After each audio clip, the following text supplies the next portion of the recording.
estudantes da rede municipal. Eu sou a professora Júlia Carla e hoje eu vim ministrar a 13ª aula de língua portuguesa para vocês. Tudo bem? Então vamos para a aula? Hoje nós iremos estudar o gênero textual Memórias Literárias e Tempo e Modo Verbal. Vamos iniciar fazendo a leitura que está no material de vocês. O texto, ele está no material. Pega o material para acompanhar a leitura ou então acompanha aqui comigo. O piqui nosso de cada dia, Luiz Eduardo Pereira da Silva. Hoje pela manhã, ao contemplar o horizonte da janela de minha humilde residência, a nostalgia invadiu meus pensamentos. Senti saudade do que vivi na infância e agora só carrego as lembranças aquecidas em meu peito. Nasci e cresci nessa pequena cidade, numa época em que não existiam essas modernidades como água encanada e energia elétrica. A televisão nem em sonho. As casas eram simples, com paredes de enxumento e cobertas de taipa, palmeira típica que deu origem ao nome do lugar. Bebíamos água do pote, mesmo assim éramos felizes com a simplicidade e o calor humano daquele tempo. Passei memoráveis momentos aqui nesse pedacinho de chão, porém há uma passagem da minha vida que trago viva na minha memória e só esquecerei quando for para o meu leito derradeiro. Lembro-me bem que era uma fresca tarde do mês de outubro. Havia acabado de cessar os últimos pingos de chuva que caíra bem forte naquele dia. Mamãe estava na cozinha, preparando o tradicional bolinho de chuva, salpicado de canela em pó, para saborearmos com um café quentinho, cujo nostálgico sabor ainda trago na memória até hoje. Nós estávamos na sala quando ouvimos a voz dela. Passou a chuva, meninada, é hora de catar piqui do cerrado. Aquele chamado nos deixou ansiosos e mal podíamos esperar o momento de embrenhar no cerrado e molhar as canelas com as gotas do orvalho que ficavam sobre o capim verde da estrada logo após a chuva. Naquela época do ano era tempo de piqui e as famílias iam em busca dele, pois era responsável por deixar os pratos mais saborosos. Seu óleo era extraído e servia de meizinha, unguento para diversas moléstias como bronquites e queimaduras. Exalava um cheiro tão forte que invadia as ruas da pequena cidade. E quando alguém se aproximava, já sabia que ali, mais tarde, sairia uma saborosa galinhada com piqui, o manjar dos deuses para a cozinha de nossa região. Aquele cheiro era de água na boca. Ah, o nosso piqui de cada dia, amarelo como ouro, carnudo, saboroso, a nossa riqueza. Como sinto saudades daquele tempo. A busca por ele era uma só farra. Não tinha tempo ruim. Mamãe ia à frente e nós seguíamos com baldes, sacos e bacias na esperança de voltarmos para casa com todos os vasilhames cheios. No caminho, nós, as crianças, íamos pulando, cantando, tagarelando naquela inocência, como se a nossa única felicidade se resumisse em colher piqui no cerrado. Contemplávamos a beleza da paisagem e os animais silvestres que, de vez em quando, atravessam nossa frente. Mamãe, vendo nossa euforia, dizia: "Meninos, olhem para o chão, cuidado com as cobras." Andávamos alguns quilômetros e já avistávamos os pés carregados de frutos. Ao chegarmos de baixo, o chão estava forrado deles. Começávamos a catar e ali mesmo descascávamos para poder aproveitar o máximo de caroços. O cheiro que vinha deles nos fazia não resistir e prová-los ainda crus. Ficávamos com os dentes amarelos, o hálito bem forte e aquele ranço na boca, que ao conversarmos de perto com alguém, já se podia sentir o aroma marcante do pequi. Ao enchermos as vasilhas, voltávamos para casa, satisfeitos com aquele ouro que acabávamos de garimpar. Sabíamos que nos próximos dias seria piqui com feijão, piqui com farofa, piqui no arroz. Mais de uma coisa tínhamos certeza: jamais iríamos repunar. Com a chegada da tecnologia, tudo ficou fácil por aqui. Porém, algo vem me deixando triste. Percebo que a cada ano o piqui vem diminuindo. Apesar da proteção determinada por lei, o piquizeiro está sendo ameaçado. Tantas derrubadas, queimadas, a exploração está sendo responsável pela sua extinção. Hoje ele é comercializado. Acabou a fartura daqueles idos. Eu, já cansada, não posso mais ir catá-lo no pé. E quando quero saborear um caroço, tenho que esperar o vendedor passar na minha porta. Olha o piqui, Dona Maria. Só me restaram lembranças daquele tempo. E é com pesar que lamento a extinção do nosso piqui de cada dia. E aí, pessoal? Lindo esse texto, não é? A gente se identifica com ele, porque é um texto que nos traz memórias, é um texto que nos faz lembrar nossa realidade, né? Nós lembramos aqui do Tocantins, que tem essa cultura de comer, esse hábito, né, de comer esse fruto maravilhoso que é o piqui. Esse gênero textual, esse texto que nós acabamos de ler, é uma memória literária. Eu vou explicar para vocês a seguir as características, mas antes iremos fazer algumas questões de interpretação, já que a leitura está fresquinha aqui na nossa cabeça. Vamos às questões. Por que o título do texto é Piqui Nosso de Cada Dia? Quando vocês leram esse título, vocês pensaram em algo? Tem uma intertextualidade aí com o Pai Nosso, não tem? Com a oração, com essa oração universal? Então, o piqui nosso de cada dia, ela fez essa intertextualidade, trouxe essa intertextualidade para o texto para expressar o significado desse fruto para nós, essa região.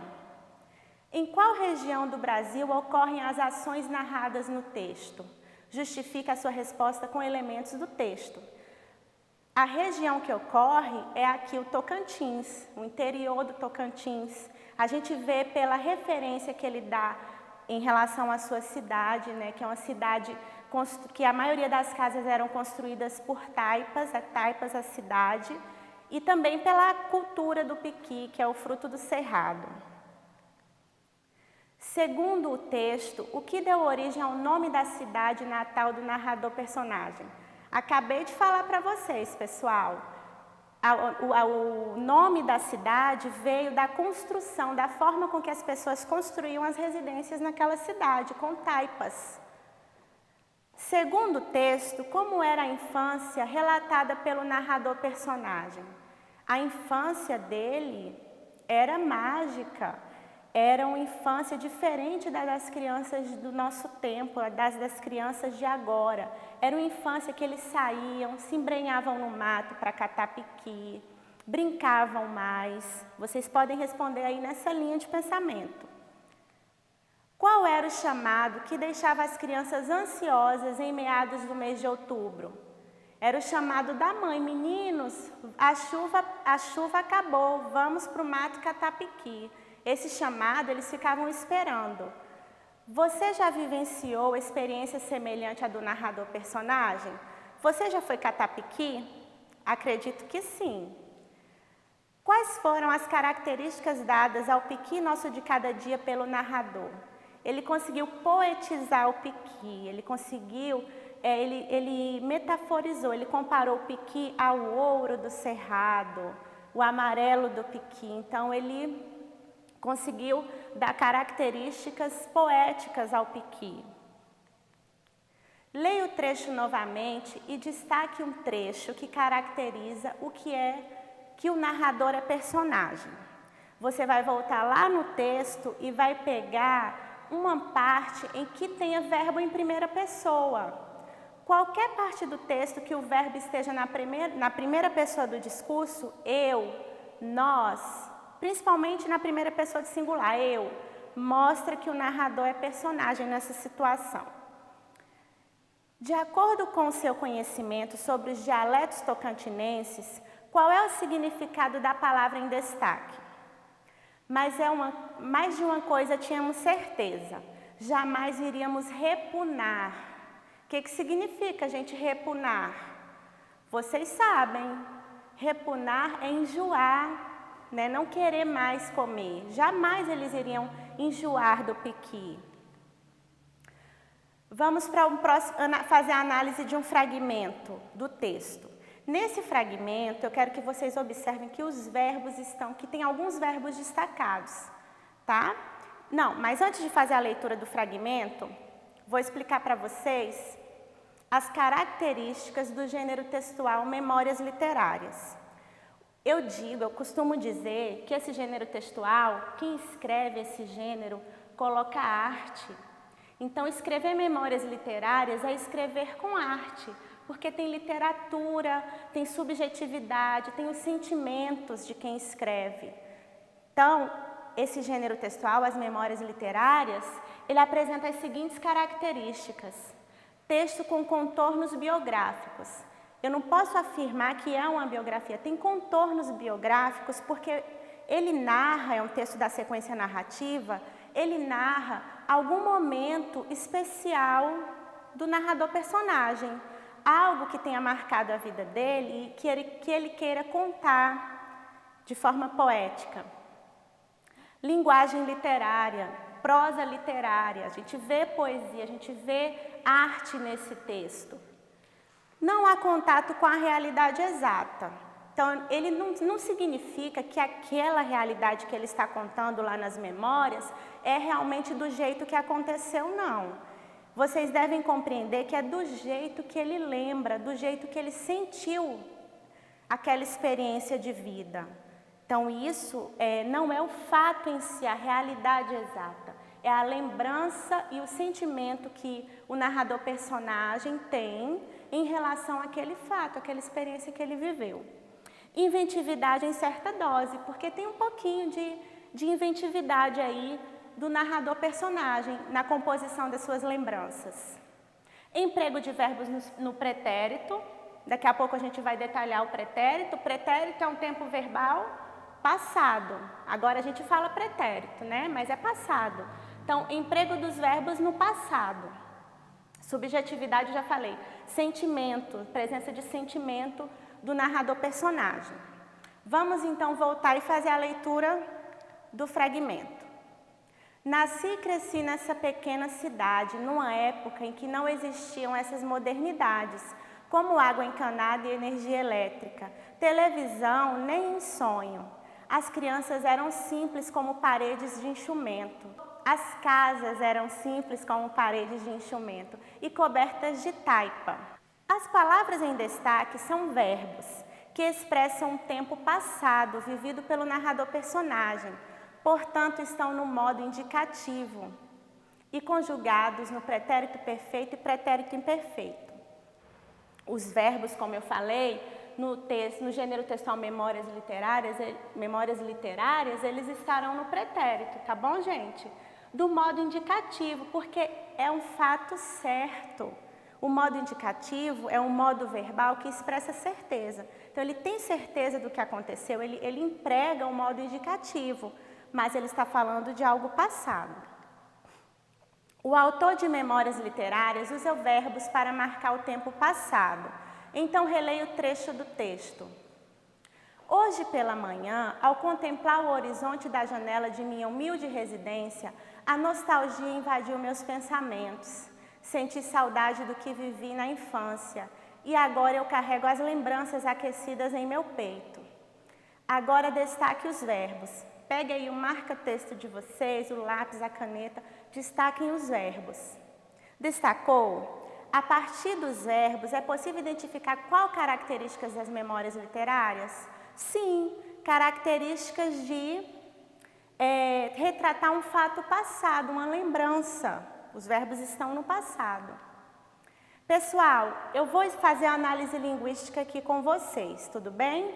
Ó, verbo. O verbo, ele tem um modo verbal e o tempo verbal. Os modos verbais, nós temos 3, indicativo, subjuntivo e imperativo. Indicativo, certeza, subjuntivo, dúvida, imperativo, ordem, conselho. Os tempos verbais, vocês já sabem que são presente, pretérito e futuro. No modo indicativo, o pretérito ele se divide em 3. Pretérito perfeito, passado concluído. Pretérito imperfeito, passado contínuo. E pretérito mais que perfeito é o passado do passado. O futuro se divide em dois no modo indicativo. Futuro do presente, algo que irá acontecer certamente, e o futuro do pretérito, algo que aconteceria no futuro. Tudo bem? Oitavo ano, então foi um prazer ministrar essa aula para vocês. Espero que vocês não tenham dificuldade para responder os exercícios da apostila, tá bom? Eu vou terminando por aqui, um forte abraço e até logo!